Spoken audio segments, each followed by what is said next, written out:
Yeah. Those people not bad at all. Yeah, see, for us, we would, perfect scenario, we'd probably break it up.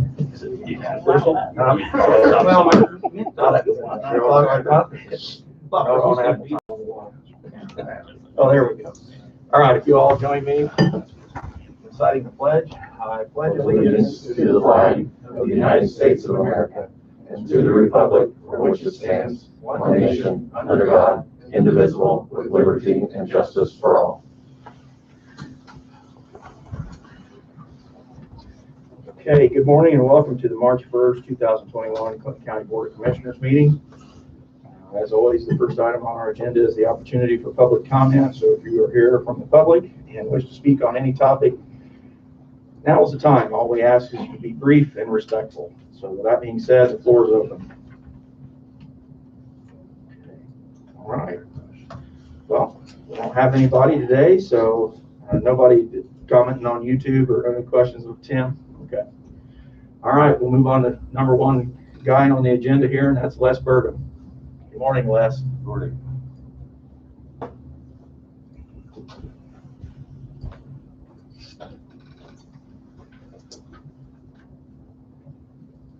I'm here first today representing Johnson Township on a petition to vacate a portion of an east-west alley. Tom Marshall is the township trustee. We filed a petition back on February 10th with the commissioners. The petition seeks to vacate the alley that lies between lots 45, 46, 47, and 48 on the north in Hillisburg, and lots 73, 74, 75, and 76, which abut that alley to the south. We've satisfied on page 2 there of all of the statutory criteria that we've set out, and we think it would be in the public interest for the benefit of the town of Hillisburg to do this. But we did publish notice in the paper, and I have an affidavit of publication filed with Red Letter, and we mailed a notice to all budding landowners. There's only one, and that was I believe the owner of lot 76. So we have tendered to the commissioners an ordinance that would be enacted to accomplish that vacation. Upon doing so, if the commissioners are inclined, entitled to the lots to the north, would vest with the town, or with the Johnson Township, and lots 45, 46, or I'm sorry, 73, 74, and 75 on the south also would vest in that manner, and lot 76 would vest with the owner of the lot abutting the alley on the south side there. I'd be happy to answer any questions the commissioners have any. You guys have any questions for Les about this particular vacation? No. We have, to my knowledge, we have heard no comment, nobody's against this, so I'll entertain a motion to approve the vacation of that alley. I'll make the motion to vacate the alley and so described. Second. Okay, motion carries 3-0, Les. Thank you very much. We will then, once that's been signed, record the ordinance to the county recorder. Tom had asked me to also address the commissioners briefly this morning with regard to the State Road 28 Whitening project. Yes. Specifically at the corner of 39 and 28, the Ivy Tech quadrant there. I recall that the commissioners did address this some months ago, and the city has not approved that yet. You'll recall that the county owns an undivided 1/2 acres of that property, and the city owns the other undivided 1/2 acres, and it in turn is leased to, I believe, Seed, and then Seed subleases it to the Ivy Tech folks, who, by the way, have been instrumental in all of that landscaping. I think it's been done there that's looked so nice, and now we're going to unfortunately lose some of. Right. The city's concern is that there are additional damages that may be due, and this Mr. Pajecki out of Lafayette with Ivy Tech has done a wonderful job of following up on uh, costs that might be incurred in terms of relocating some of the improvements that have been made there, and the light posts and the landscaping. Looks like it'd be about $5,400 more than the total that was offered to city and county. The other thing is, in talking to the Butler Fairman representative, who was the contractor that NDOT hired to acquire properties, he didn't believe, looking at the appraisal, that the damages were included for loss of 3 parking spaces. So that's another concern that the city has, and we want the city to address that as well, and the county if possible. The whole project has moved beyond the Butler Fairman acquisition administrative portion, and of course a condemnation suit was filed and is now pending. So we're going to have to work with the Deputy Attorney General that's handling that, and with NDOT, I think, at this point. So it just seems to me that it would be good to get a meeting of county representatives, city representatives, and the IP Tech folks as soon as possible, and look at where we are and what we need to do to proceed on this, because things are going to start happening pretty quick here. So I didn't know if Tom had anything to add, but that would be my request. And I did circulate the most recent email that I received from Mr. Kajek. I think you got it, Josh. And that kind of, I think, encapsulates most of the issues. Okay. Sounds good to me, Les. I'll see if I'll, Jerry, can you work on set that meeting up? City, county, and that. City, county, just city and county right now, right? Ivy Tech And Ivy Tech. Okay, you can work with Tina Stock, and we'll get that set up. It sounds like. Thank you very much. Yep. Thanks, Wes.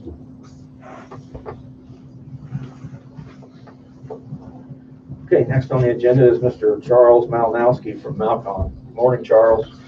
Good morning, Commissioners. Charles, President of Malinowski Consulting, Malcon for short. Joining me today is Matt Lowry. He's our senior consultant, who he's actually the guy that does the work. So that's how we got our senior consultants they're much more knowledgeable than I am and much better looking. Thanks for having us here and adjusting from the last meeting, getting us on the agenda. And I know we only have 5 minutes, so I will be brief. And we're going to jump to the last page. Okay. The proposed fee that we have for the services that we're talking or continuing doing is an increase of $6,350. So what's going on there? I feel your pain. So I'm going to get to that, but I'm not sure how many of the commissioners have been in, are new or just myself. So Jordan and Mark would both be new to meeting you and aren't as familiar with what you do as I am. Okay. So what we're talking about here, since 2013, we've been working with the Clinton EMS department for an annual reimbursement to get additional money from the state of Indiana on Medicaid services. The federal government said the rates have been too low for so long, and you have to go through, I'll call it a gyration, a cost accounting analysis, and submit that for refund. So since 2013, we've been doing this with the county.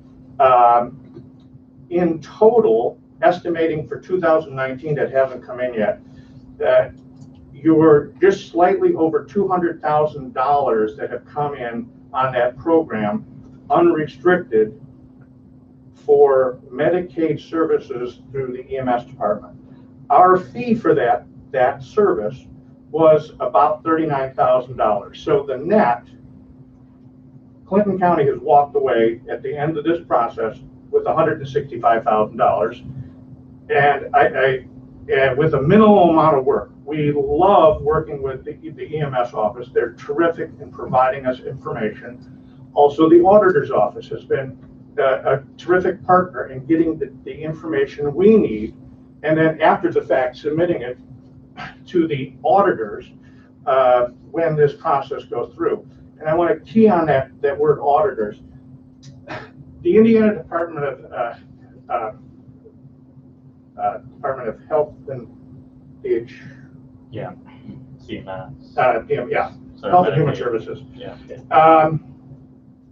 They have a contract firm, a CPA firm, just kind of like you hired us, Right. to review our work. The process in going through that review is that and I'm not complaining, but the facts are, it is the worst project we work on. And it's not, is it the state's fault? We kind of lay blame to the CPA firm. And the timeliness, they draw the process out to the full 18 months. So the paperwork is due June 1st. We're 16, 17 months out where we're getting audit questions about why did the runs increase? Why did the revenues decrease? Why didn't you spend more on ambulances? You know, so we have to answer these questions, and we've developed a system since 2013 to preemptively answer them. But we have, with all our other clients, we have, I think, 18 of these projects that we're doing statewide for county EMS and fire departments. We have found that everyone's fee's gotten to this level. So the fee that we're proposing today is the same as everyone else.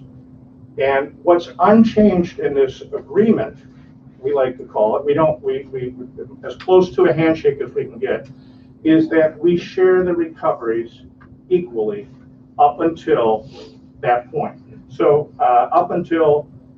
so if the county gets $23,750, we'll get our full fee of $11,875. If it's something less than that $23,000, we'll get less of a fee. So right now, you've been paid for 2018, almost $30,000. We have yet to invoice you for that. We will be soon. And that was at the lower $5,000 rate. So you still have assurances that you will make money on this. Additionally, if for any reason you want to cancel this agreement, you can. There's no penalties. We just ask, I believe it's 30 days notice. Again, as close as we can get to a handshake. So that's the bottom line there. This is something that we enjoy working with on Clinton County, but statewide, we're not pursuing this with other fire departments or county EMS departments.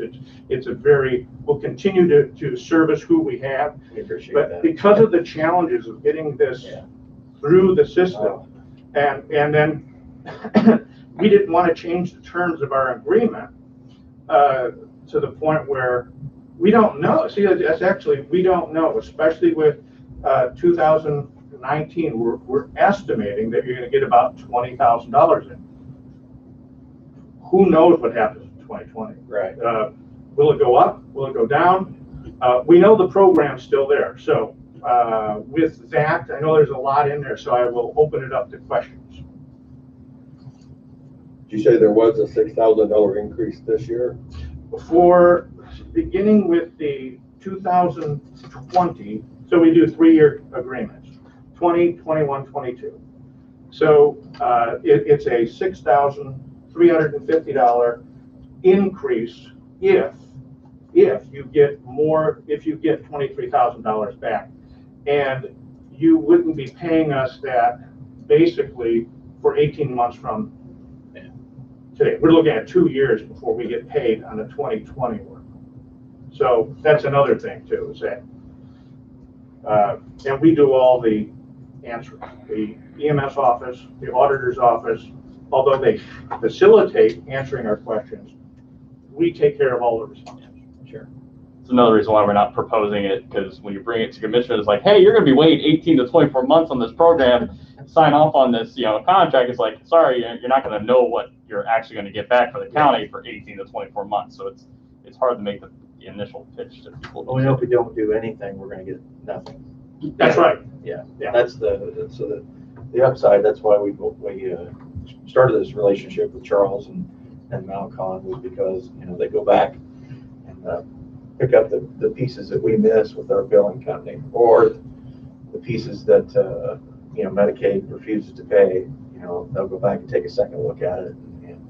But look, I mean, that just kind of went a little bit beyond that. Yeah. This is like filling out your income tax. Yeah. It's only doing a cost report, and based on the cost for Medicaid, what you were paid, the net. Right. That's what we're looking at. Yeah. And you also help us with recuperate excise tax. Certainly it blew our trumpet today.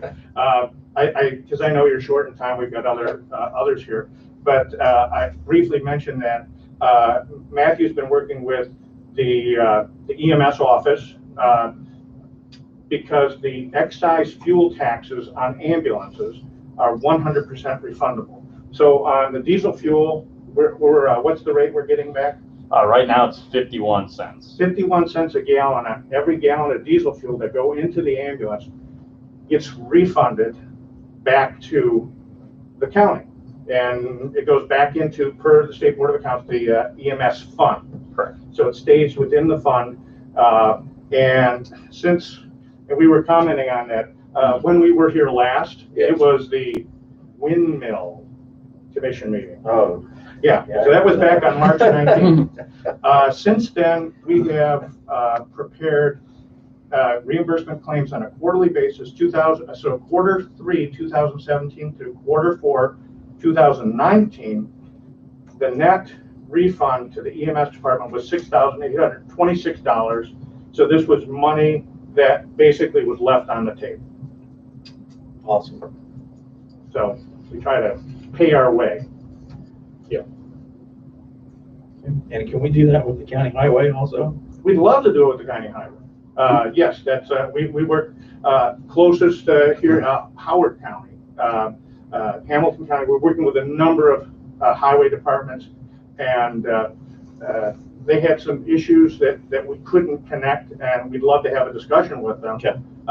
There's a little bit more challenge there, rather than the ambulance being 100%. Right.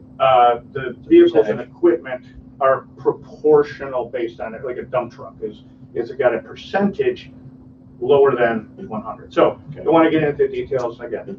We got Okay. folks here. Yep. No, cool. So we love to talk to highway. Okay. Department. Yeah. Or you. All right, you guys have any questions?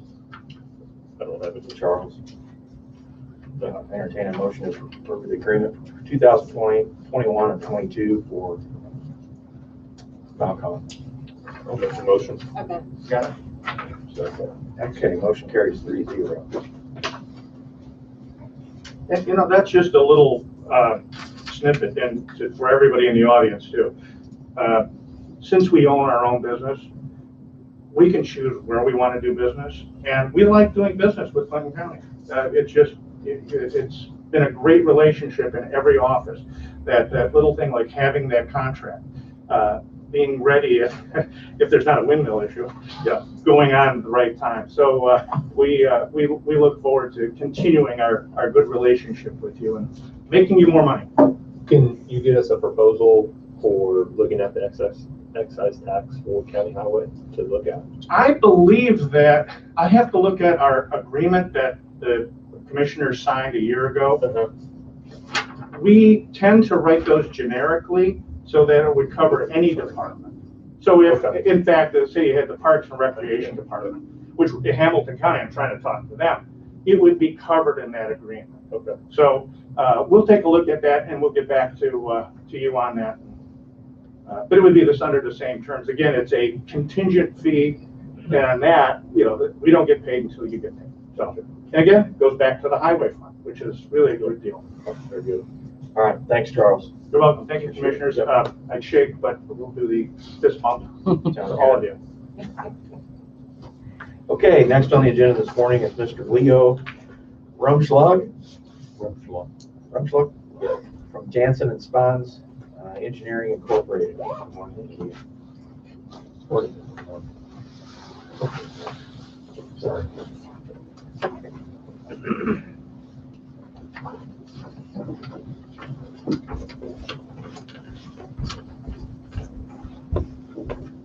Good morning. Good morning, Leo. Gentlemen, ladies. My name is Leo Rumschlag. I'm with Jansen and Spons Engineering. We are a mid-size civil engineering corporation from Indianapolis, Indiana. And I'm here simply today to introduce myself. We're looking to expand our services to other counties and cities around the state of Indiana. Believe it or not, we did some work for Clinton County a number of years ago. Yeah. And I had to find that out in the archives that were coming because no one that I talked to seemed to be aware of that. But I met with Kevin Myers, who has since retired, I understand. That's correct. I met with him last year. He informed me of that situation. I was always glad to hear that. I said, well, how did the project go? He said the project went very well. And I said, well, my apologies. We've not been back to visit Clinton County in a long time. So I tried to correct that last year. I was successful with Kevin Myers with that, but no one else at the highway department knows us. Obviously, none of the commissioners were familiar with Jansen and Spons Engineering. So I brought the brochure in this morning. Hopefully, we can. We'd love to be able to reinstate our working relationship with the county. If you look at the brochure, I'll see one of you has a map. Our main office is in Indianapolis. We also have a Columbus office. We have some sales offices in both Florida and in Canada. One of the things about our corporation, we do a lot of design build work. And because of that, we're taken really literally nationwide and even into Canada to do some of the design build. Most design build works are multi-million-dollar projects. We also do a lot of county work also. Our design services, I like to say that we can do anything engineering-wise that your highway department would be interested in. Okay. We do bridge design, we do bridge repairs. If you go through brochure, there's several historic bridges that we've done some restoration to. All kinds of road design, including roundabouts. We do construction inspection work. We're also involved in bridge inspection in numerous counties throughout the state. We're a little bit odd in that we have no full-time sales staff. Okay. So the company insists that every department head goes out and makes an effort to bring new clients in. I'm a department head for bridge inspections, so I spend most of my time with my nose up underneath the bridge. And about 25% of my time I'm out visiting companies like you. Okay. So I mostly am looking for bridge inspection work, but I also taught the services that the rest of the company provides. So my purpose here today is simply to introduce myself. My name's Leo. I go by Leo. Nobody can pronounce my last name. I'm in the same boat. Yeah. Exactly. I will try. Exactly. To demonstrate through the brochure our qualifications in civil engineering and in highway departments, and literally anything that your highway department is looking for, we love to be able to provide their services for you. I did drop a brochure off with Jerry at their office last week. I dropped one off with the highway department. I've not had a chance to meet yet, but we're working on that. The gentleman sitting in the right back there in the corner, Rick Campbell, he's our new highway superintendent. Congratulations. Yeah. I think, is that correct? Yeah. Now that it's quit snowing, yeah. I tried really hard not to visit him when he was out on snow. So he would be your point of contact. Thank you, I appreciate that. So we appreciate And I believe we had a good relationship a number of years ago. I think the bridge number 60 we did some work on, so it was the only remaining truss bridge. So it's one of the things that we're proud of. Any questions from me at this point in time? I do not have any questions. You guys have any questions for Leo? I do not know. If you could include me on the next request for proposals, I appreciate it. We keep on top of the NDOT website. Okay. So there's no need to inform us when anything is, when there's any federal aid something, because we automatically get those notifications. Great. Thank Gentlemen, you. Thank you. Thank you.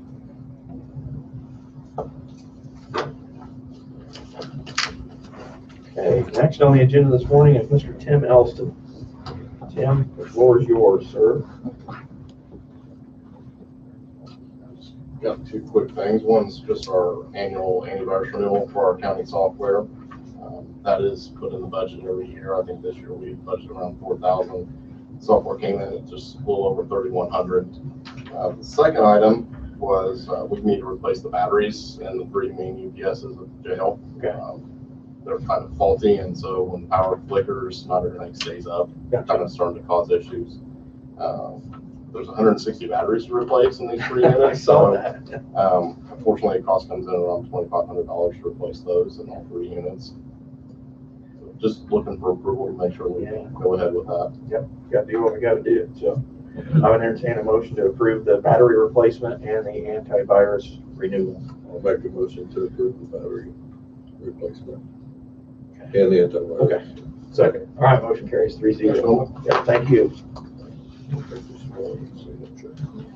Okay, next on the agenda is Liz Stitzel with County Highway. Area plan, sorry. Wasn't sure there. I got County Highway on the line.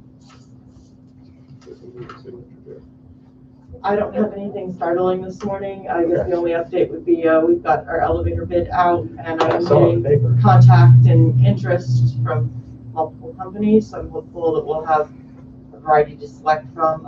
Jerry, I'll give you a heads up. We had several phone calls this morning, and in that chaos, I think one person got referred over to you. So if they have a question that you can't answer, just bounce them back to me. It's no big deal. So if you have anything for me, I'm happy to assist. Otherwise, I won't take up any more of your time. Did I also see we put out bids for another project, or was it just? I have another project I'm managing. It's over in Colfax. You may have seen the stone bed. Yeah, okay. So we're finally moving forward. We ended up being overbid last fall and threw those bids out. Okay.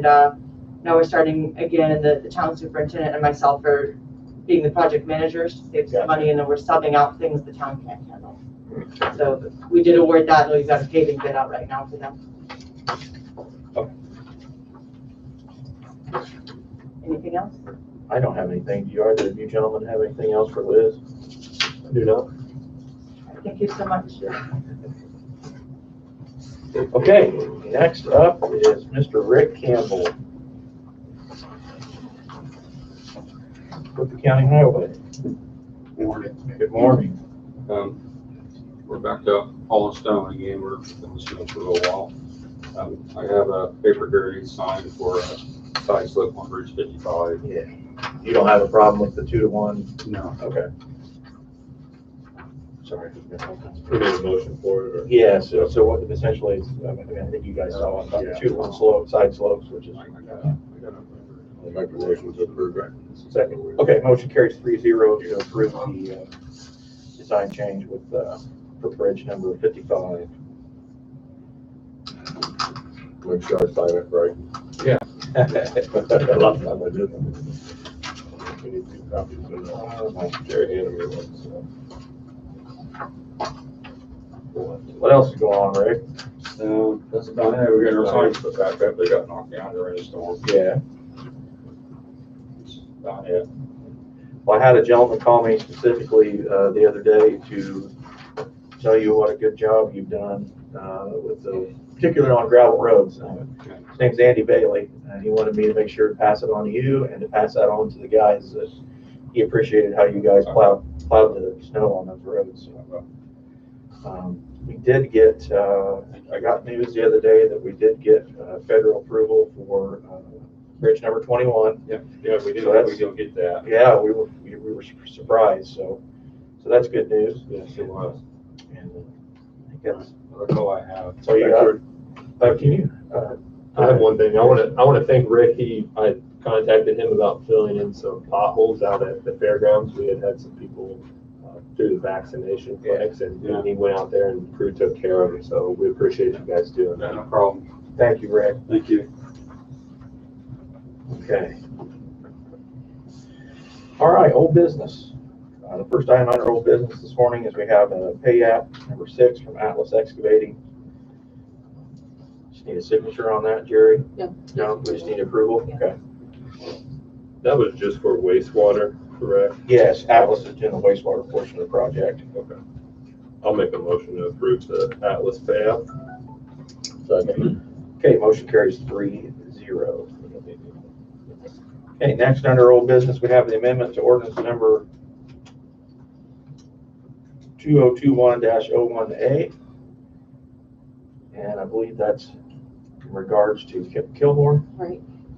Okay. It's just describing this area from the law, Okay. so it's an amendment to the amendment. Hey, Tom, is it okay to call it the same number even though we're amending it again? Okay. Is this still the alley we're talking about? I believe so. Gilmore? Yeah. Do we have to do away with the old ordinance or just? No, I think we just amend this one. Yes. I think there was language wrong or Yeah. something. I'll make a motion to approve it. Okay. Second. Okay, motion carries 3-0. Okay, the next up on our old business is Tom. I know we got the hospital ready to close, or I'm sorry, close on the property. Yeah, so they want to, their accountants were just waiting to get the go-ahead, to give them the go-ahead, and now they're ready to do it. I know the lease ends between the county and IU Health at the end of March. So they are going to be purchasing that. Right now, the county still owns the land that the old hospital's on. Correct. So in my opinion, the sooner we get that over to their hands, the better. And so the demolition, I think they said will be done by April 3rd, but they want to close some point in time in the next few weeks. And it's going to be kind of a virtual closing, so we can, one of you, if you want to nominate a person and come and sign, we can schedule it. It's pretty flexible as far as timing to schedule it and closing, so. Okay.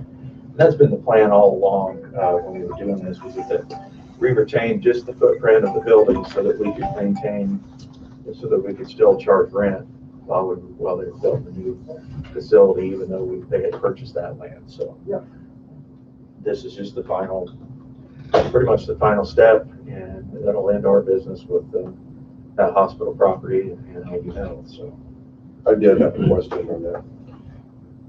Should we go ahead and close before the demolition work is completed, or should we wait and make sure that work gets done first? I think you can go ahead and close the contract that was signed a couple years ago, stipulated kind of how all this was going to unfold. And so that they cover that they're going to, per the contract, IU Health is going to turn that into a green space and parking lot and everything else. So they have to abide by those terms. So I don't think there's going to be any problems with them following through, but I understand your concern. Yeah, well, it's kind of a concern. Right. But it's all stipulated within the contract, or at least when I read through, it seemed like it was there. So we need a motion to approve it. A motion to approve Josh, for the closing, to act on the behalf of the Board of Commissioners for the closing of that lot. I'll make a motion to approve Josh as our signee at the closing. Second. okay, motion carries 3-0.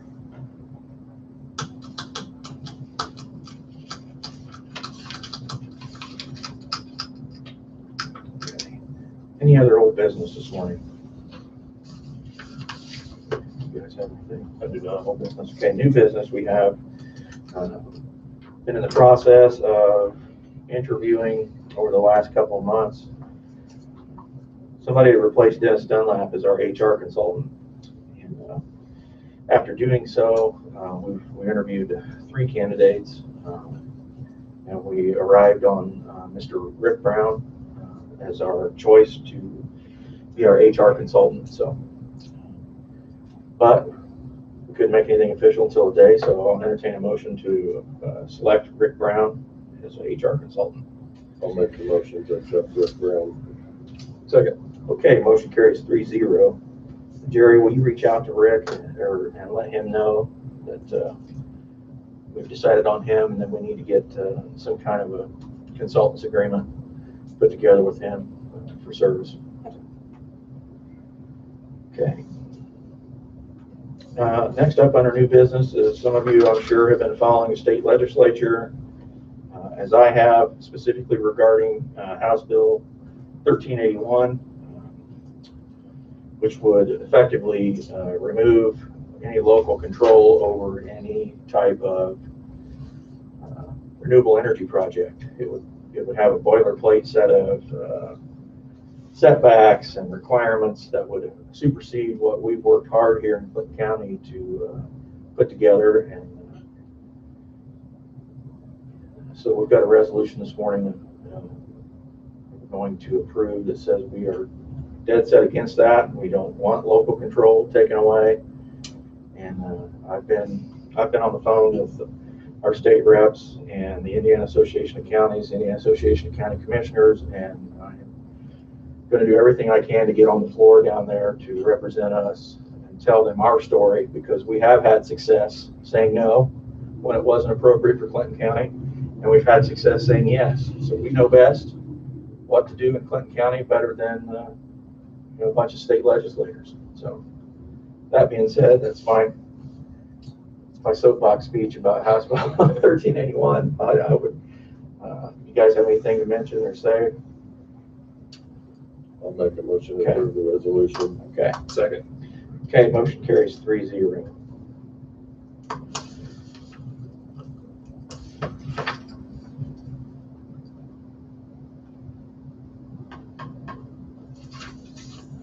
Okay.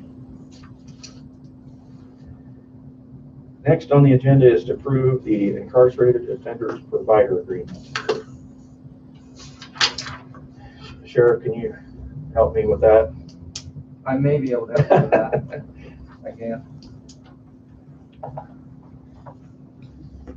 On the provider's agreement for insurance purposes, that we need it. I mean, it needs to be approved, and it's one of those things where our healthcare persons, the company's contracts quality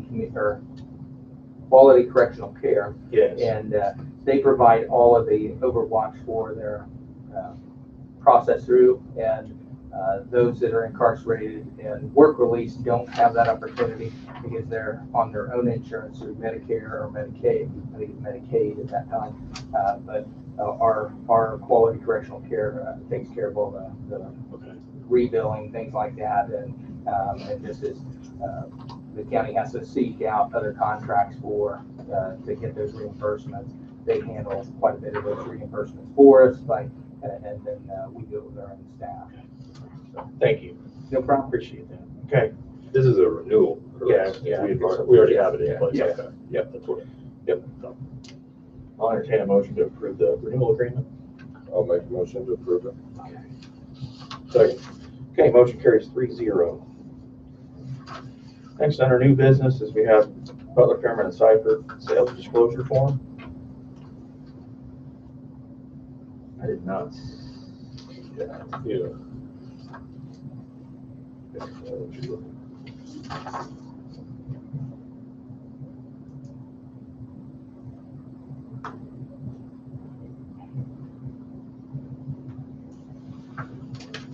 Okay.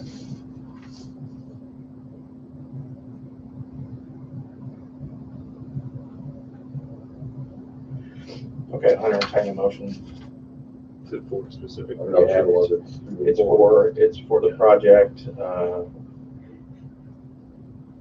the State Road 28 infrastructure expansion project. We've got a parcel of land that we've approved sales for.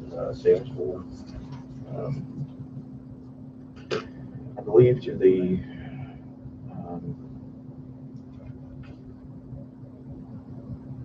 I can't think To the of the name of it. RDC? No, the other building corp. To the building course? Yeah. Oh, is it the triangle? It's the triangle piece Okay. for the water tower, I believe. Gotcha. And what is it for? I'm sorry, no, it's the piece, it's on the southwest corner of the NHK property.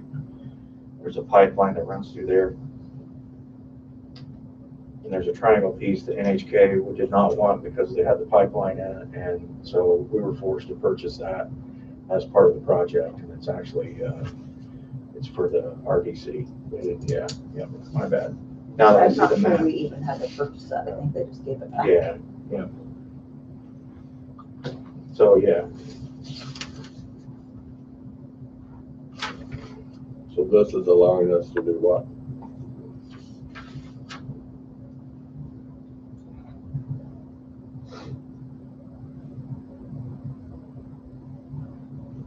I believe it's transferring ownership of the property to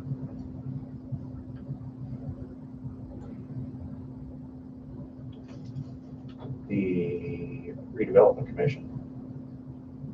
I don't know. Do you want to table it? Yeah, let's table it. Tom?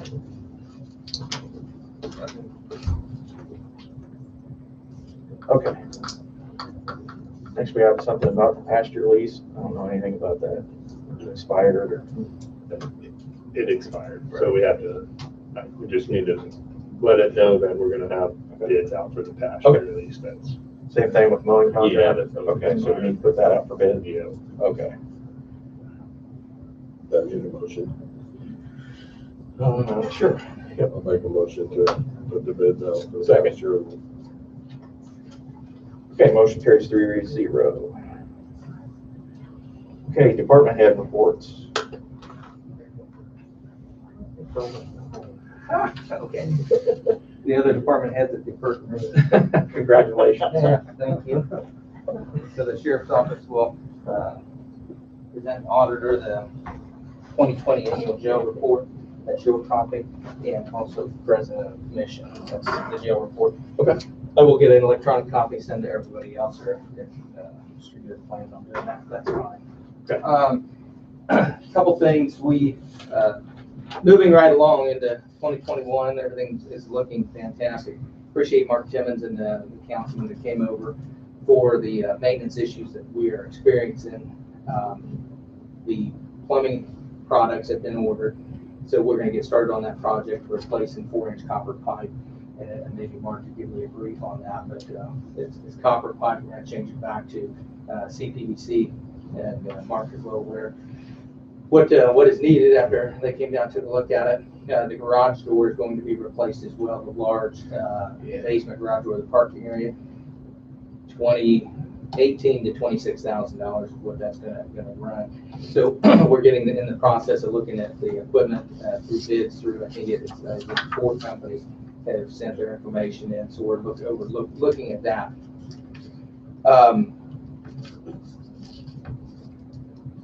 The other part of it is we had a vehicle crash last week. I would call them commissions, the cars are commissions, but we had a vehicle crash last week with one of our deputies. Insurance adjuster has been in. The vehicle is a total loss plus probably $15,000 to $18,000 for the equipment inside of it. Radio is around $5,500. The in-car camera is around $4,500 to replace. Body camera, body armor. Body armors will be replaced after any significant impact, whether it's a bullet or a car crash. That's $800 to $1,100. So the 2017 vehicle that was crashed, I don't know what the cost is on its replacement. So, but the insurance company is working diligently on that to get us everything. So we'll keep you apprised of what they send us, and obviously you'll get a copy of it as well once they do their final adjustment on it. Okay. Can we get another one of those Tahoes? Yeah, that's what I'm working on, is seeing if we can just add one to the list. And it's gonna, if not, we're gonna end up having to buy something used or someone, and that would probably be reasonable in the aspect of, so we'll add one to that. Body cameras, I've had our company come in and we've had conversation with Tim Elston regarding body cameras. We're at a point where we need to update. We've had to add server space, and I'll leave that to Tim to kind of talk about that. But we're looking at in the next budget, starting this June, July, we'll start talking about that. But just to kind of give you a heads up, the system itself is difficult, and for the prosecutor's office to retrieve reports from it, videos from it. So that's kind of part of the process. But we're having a lot of failures on the in-cars, and they're tied together, the in-car and the body camera. So So we'll look at that, and we're trying to find the most reasonable way. We're going to stay with the same company for the fact that they do have a pretty good program that we can work on. So I'll bring that to you at a later time this year. So, but it is something, obviously, it's this day and age, we don't want our officers out there without this equipment. So with that, we'll cover a lot of ground on that, hopefully in like a little committee where we can get one of you to come over, take a look, and because there will be a contract with that company over a period of years. So, but we'll get with you. 2 merit hires, two new hires from resignations in 2020. Our merit deputies will present to the merit board on March 17th, the people that they recommend, and then it'll come down to the merit board and pass, but I have to have approval from you to replace those. Those are 2 budgeted positions that were approved through standard operating. We didn't expect retired resignations, but we got 2 last year. So those will be the 2 replacements for it. So Please do, and we appreciate you okay. pointing that out to us. Absolutely. Giving us a heads up. I appreciate that. Yep. And, but like I say, the mayor board will receive them on the 17th. We have a meeting on the 16th. I'll remind you again. And I'll try and, I don't know who the 2 people that they're going to recommend. Because it is pretty quiet amongst the merit deputies. They make their recommendation after they do an interview. The merit board will then interview them and present it. So it's kind of a neat process. And then they recommend to me the group of people, and I just put a signature on it after their recommendations. So I appreciate the commissioners working with us on that. So, and then the final thing, I sent an email about the retiree insurance. Yes. One of the biggest things about that is we have to compete with other agencies. Yep. And if you get online, look at other agencies that are hiring, they do offer retiree insurance, things like that are probably a better package than what we do, but we have to put that in our advertisement so that we can attract people, because it is kind of a game changer for some when they hit that final last 2 years that, they make decisions of whether to stay another 4 or 5 or 10 years with the sheriff's office or to move to another career. So in consideration, that's why I asked. The deputies brought it to me, and and I'm obligated to kind of search it out from them. So you're absolutely right. Clinton County does have to offer health insurance to retired sheriff's deputies. The thing that stinks about it is that Clinton County isn't required to pay for any of it. Right. But we have to allow them to stay on the plan. Yes. So what a lot of municipalities do, and I'll just use the city of Frankfort as an example, they pay half for a retiree.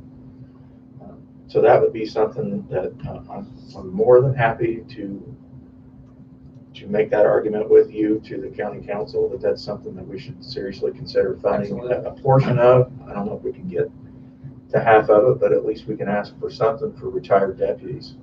As the sheriff, I promised to work with and to find that answer to help alleviate some of that cost. And and what we with that mindset, we can move forward and we can find an answer to help the deputies. And plus, there may be a possibility to have them do an investment prior to retirement. That's so true. That, to help fund that. Absolutely. Yeah. So, but right. I think the option there is that I think as we get older, we kind of understand that health care is absolute and that it is worth spending. I hate to say it, but my previous employer takes about half of your retirement to pay for that insurance, but it's worth it to a certain extent. So, I mean, I understand that, and I think the deputies, the retirees would understand that as well, that it's pretty paramount to stay on a great program like the IU Health has provided to the county as of now. Yeah. So I appreciate the... Jordan's our representative on the benefits, or specifically the group health insurance committee, but yeah, so I don't want to step on his toes. Yeah, I'll be absolutely. more than happy because I know exactly what those guys are talking about. I'm living it just like they are. Okay. I appreciate it, and that's really it. And we'll sit down, Jordan, and Mr. Brewer, Commissioner Brewer, and we'll have a conversation. And I think that there's some reasonable answers that we could, the deputies could have a minimal investment over a course of years to put that money back to help supplement what they do. Sure. I bring in a minimum 2 financial advisors a year to try and get young deputies and even our older deputies to understand the process of retirement and the process of investing that money. So if they have that comfort zone and knowing, hey, I can stay on the county insurance and maybe my bill, but this money that I have invested over the last 10, 20 years will help, supplement that. So Yeah, I think we be good to have that conversation, and we bring Bob Paya, our group insurance person, in on the Absolutely. conversation as well, so he can kind of guide us and listen to the ideas. break in the new HR guy. Yeah, well, and could bring him into, Rick, yeah. Rich, is this medical, dental, vision, life, what all is it at the same? I think it's all of the above. And, and that's like I know from previous employer that the opportunity is there to carry all of it. Life, not so much, I don't think, because most folks sever that at that point and either go to their own or have their own. Because my previous employer, I don't carry that life insurance with them anymore. I've changed over to private. So, I think there's options there, and I think with anything, I think if we provide the retirees a package, then they can pick and choose what they want. Some may want medical and dental, or none of the above. It's way beyond me, but I will gladly sit with any of the people that can help us figure out a program. I think it'd be fantastic. With that, I don't have anything else. Trying to look and see what we got covered here. And I appreciate all the cooperation and work with everyone. And thank you, Mark, for coming down and checking out the building. And that experience is just fantastic to have with us. Thank you. Thank you. Yep. Okay, any other department heads? No. Ah. Rodney. There he is. Ask free. Morning, Rodney. Take a moment out of a very busy year already. I can only imagine. Also answer the questions if any. I believe last week starts the second year of our emergency response in the COVID situation. In 2020, this time last year, we were already looking at PPE supplies, getting those inventoried and sending out to different agencies. So unfortunately, we start into the next year now with that. I want to thank the Healthy Communities Coalition here in Clinton County for helping so far with everything they've been doing. I also want to thank the auditor's office. They've had to be involved with a lot of additional grants that we've been involved with throughout this year, as well as some additional items that are related to this. The Highway Department, I want to echo Commissioner Brewer's comments that not only did they do an excellent job coming out and doing some repair work, but they've been instrumental in making sure everything's been cleared and safe for a lot of our seniors that have been coming so far to the clinic. So I'd like to thank Commissioner Timmons for coming out at least a couple times now and actually taking a look at the clinic, seeing how things were going, showing that level of support for us to make sure that the county residents know that the elected officials are out there and making sure things are going on. The Fair Board has been working with us hand in hand.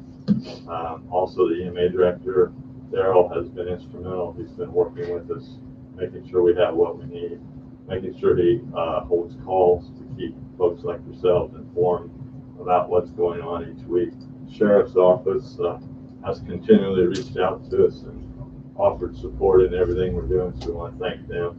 We've had a lot of local businesses that have also come forward and offered not only support through donations of lunches, but have sent actual volunteers out to the clinic. So I wanted to thank all those folks. Our offices are currently still running 2 testing clinics, and we'll do so at least, I believe, until the end of March, and then we'll still have 1 available after that point. That's involving about 7 additional people that we're overseeing and making sure they're there, and when they're not there, we're having to backfill those folks when necessary. We've been running the vaccine clinic 8 weeks now. We've done almost, I would think, after last week and this last weekend's efforts by the State Department of Health, approaching 4,000 folks that have had vaccinations. We are also doing second round vaccinations now, so I estimate that we have probably gotten second doses in probably nearly 1,200 folks already, so even more critical. We will soon be talking to the State Department of Health. I actually sent in a request for Johnson & Johnson vaccine when it's available. Dr. Dark and I have a call, I believe, tomorrow afternoon with ISDH and the CDC about the Johnson & Johnson vaccine. So wanted to keep you advised to that. We're still doing some searching of test results, advising school nurses and businesses when they need some information individually for employees as well, and still working on an active TB case in the meantime as well. So, and we are conducting our minimal amount of priority duties. So with all that said, I wanted you to know, we have taken every advantage to try to hire in additional folks when we can through grant money. Again, thanks to Fred's office of hurrying up and keeping that available and turning that around for us. So, but I would entertain also any questions that you may have at this point too. I don't have any specific questions other than what can we do to help you? Well, again, right now we are obviously, Commissioner Timmons knows we're very dependent on volunteers. We're 85% volunteers. The clinic is running 33 hours a week, roughly, by the time you set up, get going, and that's minimally. And then still my staff have other duties they have to try to take care of as well. Sure. So I want you to be aware, while I'm trying to keep things under some control, we are very short of staff anyway when we're running good here. And right now, we have a lot to cover. We've got one employee, as I mentioned to all of you, getting ready to retire.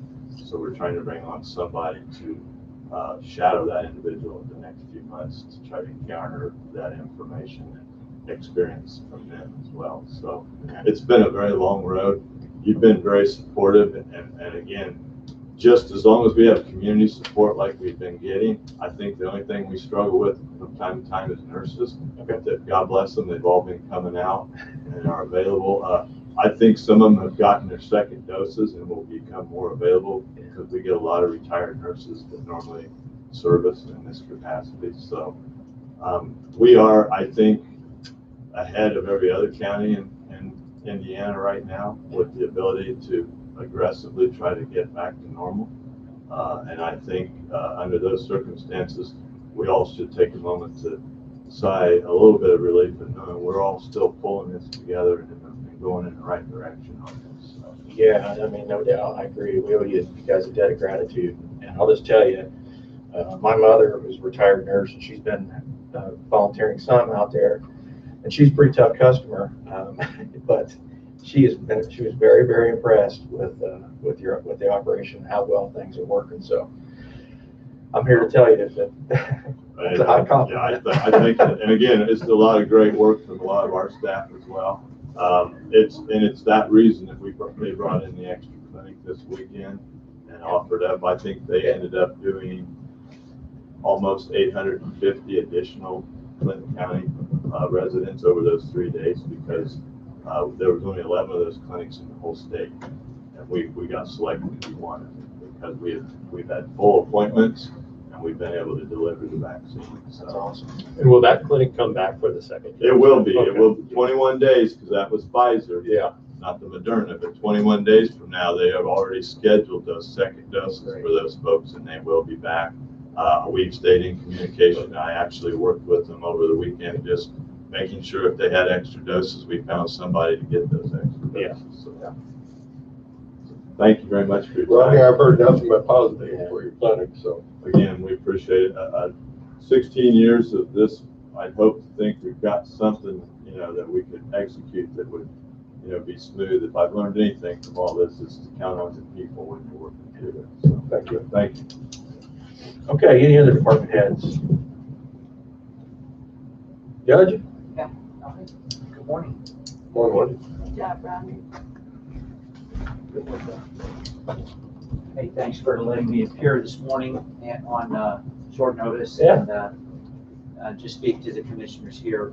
So I think that at least most of the commissioners are aware that the courtroom has some problems with its physical, just the physical courtroom needs some serious renovations, and I've covered those issues in the past.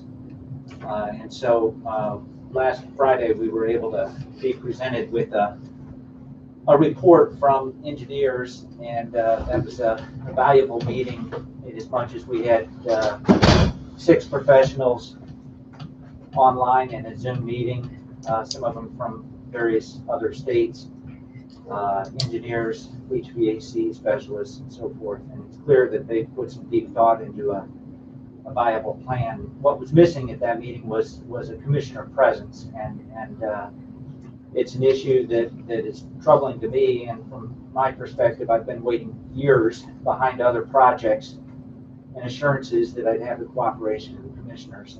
And so my view is this: is that the commissioners need to among themselves decide whether they've got the right person assigned to that project, and if not, to ask a different commissioner to be assigned to the project, so that we can be moving forward, having meetings with multiple professionals, or we don't have a commissioner presence, really stifles going forward on that. So I just ask that I want to be able to work with commissioners to develop a plan that the council can live with, but I need someone interested in it, or someone who has enough time to be involved in it. So I'll just leave you with that. You guys can talk about it among yourselves. Yeah. Thank you, Judge. Thanks, Judge. All right.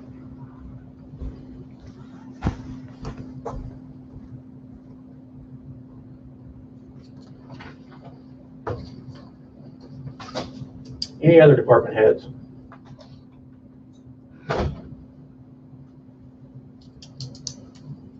Commissioners, do you have anything to report?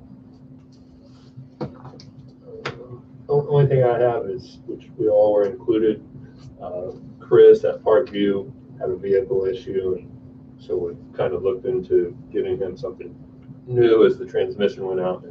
So I think we all kind of agree that we need to get that taken care of for him, but I wanted to be out there that we're looking at a new vehicle for Parkview. So other than that. Is it a new one or the one that he has already looked at? New to him. I Okay. don't know what he had decided. He went ahead and got that one. Okay, he did. Okay. All right, so there we go.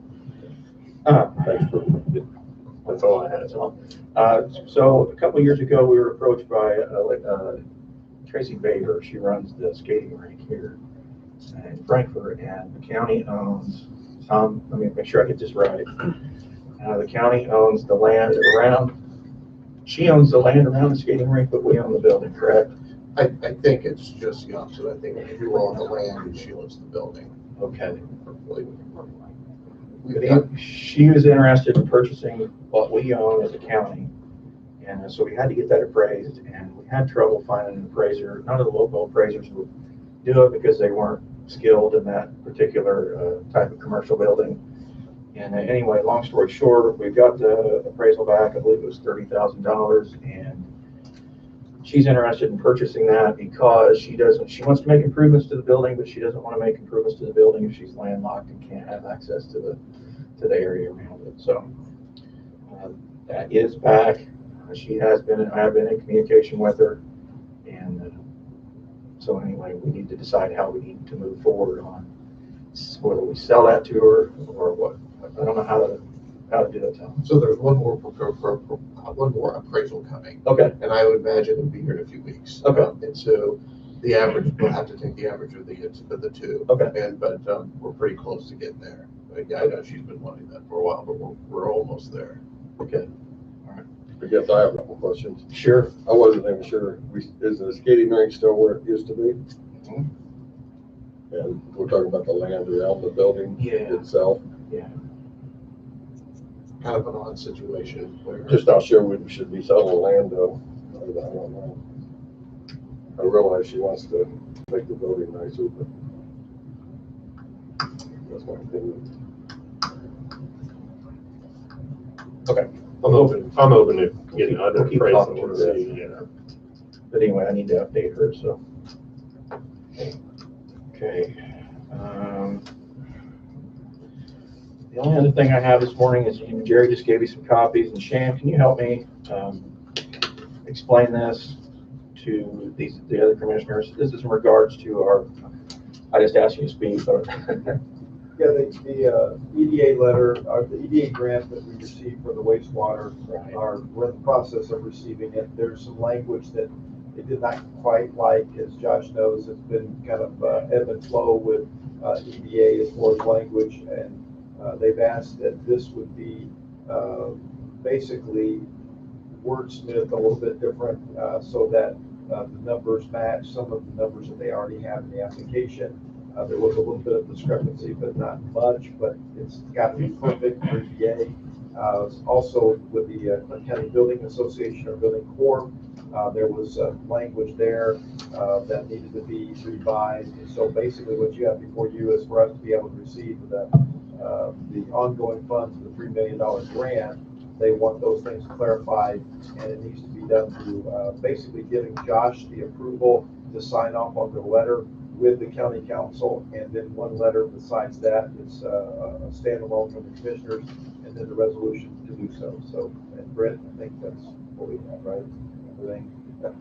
Brett, it's been back and forth too. So there's things even changing as of today. So we're trying to get those things taken care of. So, long story short, this is going to help us jump the final hurdle to get our $3 million from the EDA. So we need, how many motions? We can do one motion or three motions? Okay. Okay. I'll make a motion to approve the letters for the EDA grant and to assign Josh to sign on behalf of the county. I believe the council will have to do the same thing. Okay. I'll start with the motion. Okay, thank you. Okay, motion carries 3-0. Okay, I don't have anything else to report. Do either of you? No. Okay, we'll move ahead to claims. We have claims dated Friday, February 19th in the amount of $2,450.21. Friday claims dated February 26th in the amount of $33,697.44, and biweekly claims dated March 1st, 2021 in the amount of $95,954.13. Court claims dated March 1st in the amount of $5,935.98. I'll make a motion. Go ahead. I'll make a motion to approve the claims. Second. Okay, claims are approved 3-0. We have payroll dated February the 12th in the amount of $430,800.54. So moved. Second. Okay, motion carries 3-0 to approve payroll. We have minutes from our regular meeting on February the 17th. We have minutes from our executive session on the 19th for approval. Did you guys see anything you wish to change? Nope. I'll make a motion to approve both minutes. Second. Okay, motion carries 3-0. Okay, I'll entertain a motion to adjourn. So moved. Meeting adjourned. Second.